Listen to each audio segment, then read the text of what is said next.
Le bayésianisme et l'induction de Solomonoff sont des épistémologies, c'est-à-dire des façons de transformer des données en savoir, ou plutôt d'une meilleure description possible de notre savoir et de notre ignorance, sachant ces données.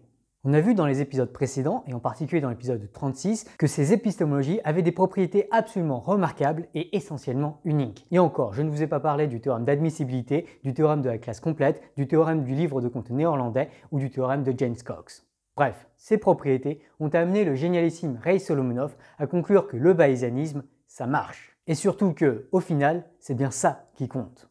À en croire les épisodes précédents, pour savoir, il faut et il suffit d'appliquer les lois des probabilités et en particulier la formule du savoir.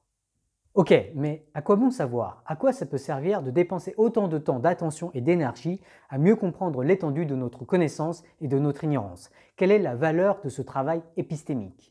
Alors, je dois bien dire qu'à titre personnel, j'attribue énormément de valeur en soi à mieux estimer mes connaissances et mon ignorance. Il y a quelque chose d'incroyablement satisfaisant à mes yeux à me rendre compte des erreurs du lait du passé, non pas pour me moquer de lui, mais parce que je sens alors que je progresse épistémiquement. Et je ressens même quelque chose de jouissif dans le fait de réussir à me méfier des pulsions de mon intuition ou de mon raisonnement motivé et à effectuer au lieu de cela un raisonnement aussi proche que possible de celui recommandé par des génies comme David Hume, Pierre-Simon Laplace et Ray Solomonoff. Mais même à mes yeux, ce n'est pas là la plus grande valeur du raisonnement bayésien, notamment lorsque l'incertitude est grande, comme ça a été le cas au hasard au cours de l'année 2020 et comme c'est le cas aujourd'hui. Raisonner avec les lois des probabilités, c'est surtout critique pour prendre de meilleures décisions. Justement, en 2000, il y a donc 20 ans, l'informaticien Marcus Rütter a eu la brillante idée de combiner l'induction de Solomonoff et la théorie de la prise de décision pour formaliser un algorithme de prise de décision optimale en présence d'incertitude. L'algorithme ainsi conçu par Rütter fut nommé AIXI pour Artificial Intelligence Crossed with Induction. Et depuis, cet algorithme est souvent décrit comme la forme ultime d'intelligence. Pour comprendre AIXI, il va me falloir d'abord poser un cadre d'application qui est le cadre très général de l'apprentissage par renforcement. À chaque instant, l'algorithme AIXI doit prendre une décision en choisissant une action parmi un ensemble fini A d'actions potentielles. En pratique, pour les algorithmes d'aujourd'hui, ceci correspondra à un message à envoyer, que ce soit une recommandation de vidéo, la publication d'un texte généré par l'algorithme ou un signal qui dit de tourner le volant d'une voiture. Après avoir entrepris l'action en question, l'algorithme AIXI reçoit ensuite des données observationnelles qui lui permettront d'affiner sa compréhension du monde. Comme dans le cadre de Solomonoff, on va supposer que ces données sont numérisées. Ainsi, à chaque instant, l'observation appartient à un ensemble fini haut d'observations possibles à cet instant, qui va correspondre typiquement à un ensemble de données que peut recevoir l'algorithme, comme la dernière vidéo mise en ligne par Fulloscopy, le dernier tweet de Julia Guelef ou le signal envoyé par le capteur LiDAR de la voiture. En plus de ces données observationnelles, l'algorithme AIXI va aussi recevoir une récompense R qui peut par exemple correspondre au nombre de vues d'une vidéo, au nombre de likes et de retweets ou au feedback d'un humain qui dit à AIXI si l'algorithme AIXI a fait quelque chose de bien ou quelque chose de dangereux. Dans le cas de jeux comme les échecs ou le Go, cette récompense R n'intervient qu'à la fin de la partie et est typiquement égale à 1 si AIXI a gagné et à -1 sinon. Notez que ce cadre est extrêmement général. On peut exprimer le problème de la recommandation de vidéos par YouTube ou celui de la conception d'un chatbot censé être bienveillant dans ce cadre. On peut également formuler l'expérience de vie des humains dans ce cadre, où les actions sont souvent ce qu'on va dire ou les mouvements qu'on va demander à nos muscles de faire, où les observations sont les signaux envoyés par nos différents sens comme la vue, l'ouïe et l'odorat, et où les récompenses sont entre autres les décharges de dopamine relâchées par notre cerveau.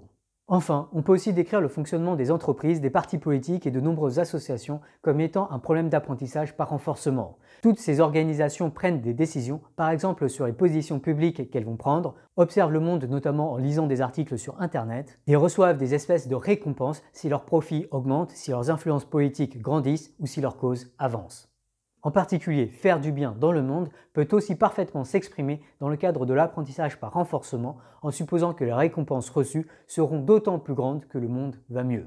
Si tel est le cas, on dit que les récompenses sont alors alignées, et on reviendra plus tard dans cette vidéo sur cette notion. L'algorithme AIXI est alors conçu pour résoudre le problème de l'apprentissage par renforcement. Plus précisément, AIXI est conçu pour maximiser les récompenses qui seront reçues. Et intuitivement pour cela, l'algorithme AIXI va appliquer les calculs de l'induction de Solomonoff, puis inférer les lois et les états probables de son environnement, puis l'algorithme va imaginer les conséquences probables des différentes actions qu'il pourrait entreprendre. Enfin, l'algorithme va choisir de prendre la décision qui maximise les récompenses reçues. Alors, en fait, ce ne sont pas les récompenses reçues que l'algorithme AXI maximise. Il y a quelques subtilités qu'il est utile de garder en tête pour comprendre le fonctionnement d'AXI et en particulier pour mieux anticiper le type de décision que l'algorithme AXI peut prendre. Le premier point est que l'algorithme AXI maximise uniquement les récompenses futures. Après tout, les récompenses passées, elles ont déjà été reçues et AXI ne peut plus rien y faire. Alors, on pourrait se dire que ces récompenses passées pourraient être amenées à être corrigées dans le futur, mais alors ce qui intéresse AXI, ce ne sont pas les récompenses passées reçues. Ce qui intéressera AXI davantage dans ce cas, ce sont les corrections futures des récompenses passées que l'algorithme subira. Et ça revient bien à parler de récompenses futures, pas du passé. En particulier, ça veut dire que ce n'est pas parce que l'algorithme AXI a reçu des récompenses maximales dans le passé que l'algorithme va s'en satisfaire. AXI est programmé pour maximiser les récompenses futures. Il n'y a pas de phénomène temporel de compensation qui est programmé dans AXI. L'algorithme AXI va alors constamment regarder prospectivement vers le futur. Mais bien entendu, et de façon cruciale, l'algorithme AXI ne connaît pas ses récompenses futures. Cet algorithme a nécessairement une incertitude épistémique vis-à-vis des récompenses futures. Du coup, il est techniquement erroné de dire qu'AXI maximise ses récompenses futures. Ce que cet algorithme maximise, ça va être en fait l'espérance de ses récompenses futures, c'est-à-dire la moyenne des récompenses qu'elle recevra dans tous les scénarios futurs qu'elle envisage, pondérés par les probabilités de ces différents futurs. On a toutefois alors un dernier problème à régler. Techniquement, la somme de toutes les récompenses futures espérées pourrait être infinie, notamment si l'algorithme AXI n'est pas conçu avec un horizon futur limite. Mais surtout, il n'est pas clair que le futur dans 1 milliard de siècles est vraiment aussi important que le futur dans 1 an, en tout cas pour la plupart de nous autres humains. Ou plus précisément, il n'est pas clair que ce qui se passera entre 1 milliard et 2 milliards de siècles dans le futur soit 1 milliard de fois plus important que ce qui se passera dans le siècle à venir. La solution la plus courante pour modéliser cela consiste à introduire un facteur d'escompte qui va typiquement dire que ce qui se passera entre 2051 et 2052 est peut-être, disons, 2 fois moins important que ce qu'il se passera en 2021. Si c'est le cas, on dira que l'on a un temps caractéristique d'escompte de l'ordre de 30 ans. Et ça impliquera que ce qu'il se passera dans un siècle est 10 fois moins important que ce qu'il se passe aujourd'hui. Alors, bien sûr, on a toutefois des désaccords entre nous sur quel est le temps caractéristique d'escompte adéquat à considérer. Ceux qui ont une vision plus court-termiste diront peut-être que ce temps d'escompte est de l'ordre de 2 ans peut-être, alors que des visions plus long-termistes défendront des temps d'escompte de l'ordre du millénaire, voire peut-être de l'ordre du milliard de siècles, ou quelque chose comme ça.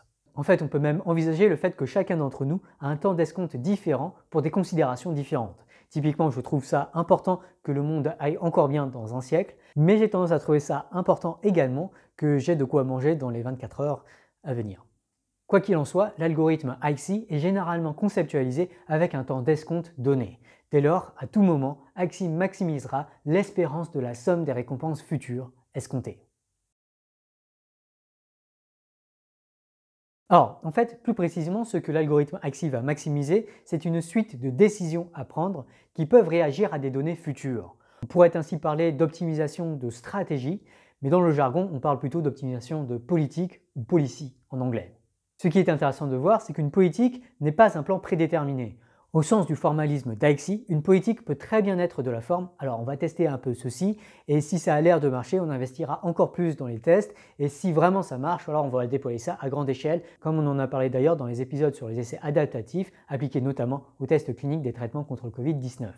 Un autre aspect important est de noter que le choix de la politique à adopter par AXI résulte d'un calcul contrafactuel. Autrement dit, l'algorithme AXI va imaginer l'adoption d'une politique et calculer l'espérance de récompense future escomptée qui en résulte. Elle va ensuite imaginer l'adoption d'une autre politique et calculer à nouveau l'espérance de récompense future escomptée qui s'ensuit. Elle va ensuite continuer ses calculs avec toutes sortes de politiques. En fait, l'algorithme AXI va considérer l'ensemble de toutes les politiques calculables. AXI maximise ainsi contrafactuellement le choix de la politique à adopter. Enfin, une dernière remarque à faire est que la décision de l'algorithme AXI correspond simplement à des messages à envoyer. Et alors, on pourrait croire que envoyer un message à travers Internet, ça ne peut pas être si dangereux. Imaginez un algorithme AXI par exemple qui enverrait des milliards de messages par seconde, si ce n'est beaucoup plus. En personnalisant chacun de ces messages à chacun des humains cibles, l'algorithme AXI pourrait influencer quotidiennement des milliards d'humains et les amener ainsi petit à petit à davantage croire X ou à davantage faire Y. À l'instar d'un subreddit, un tel algorithme pourrait ainsi manipuler les cours de la bourse et se faire énormément d'argent. Il pourrait aussi découvrir des secrets de dirigeants influents, payer des salariés, faire du lobbying, voire menacer des individus. Finalement, un peu comme le font déjà certaines grandes organisations. Un tel algorithme serait alors extrêmement dangereux. Et bon, je ne vais pas affirmer que des algorithmes capables d'envoyer des messages à des milliards d'humains, ça existe déjà. Du coup, je vais simplement vivement le suggérer.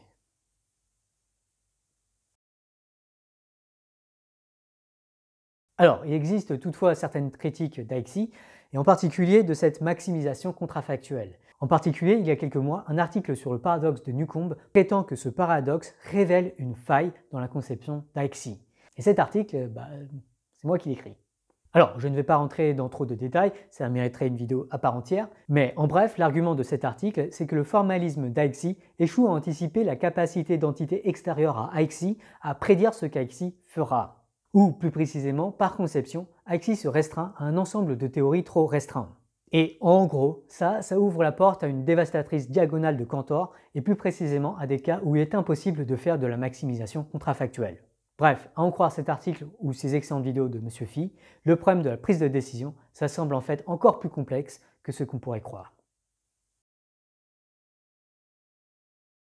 Il reste toutefois un aspect important de la conception d'AXI à préciser, à savoir quelles sont ces récompenses qui motivent ces prises de décision. Comment sont calculées les récompenses d'AXI et surtout, qu'est-ce que ces récompenses vont impliquer sur la décision effective prise par AXI? Eh bien, selon beaucoup, en particulier selon les deux auteurs du livre Le fabuleux chantier, cette question est au cœur de l'éthique des algorithmes et de l'information et il est donc urgent de davantage l'investiguer. En particulier, d'après ce livre, il semble urgent dès à présent de faire en sorte que les récompenses de tout algorithme d'apprentissage déployé à très grande échelle soient alignées autant que possible avec ce que nous autres humains voudrions vraiment maximiser si nous réfléchissions davantage et si nous nous informions davantage sur nos préférences, sur ce qui est désirable et sur comment y parvenir. Tel est le problème dit de l'alignement des algorithmes.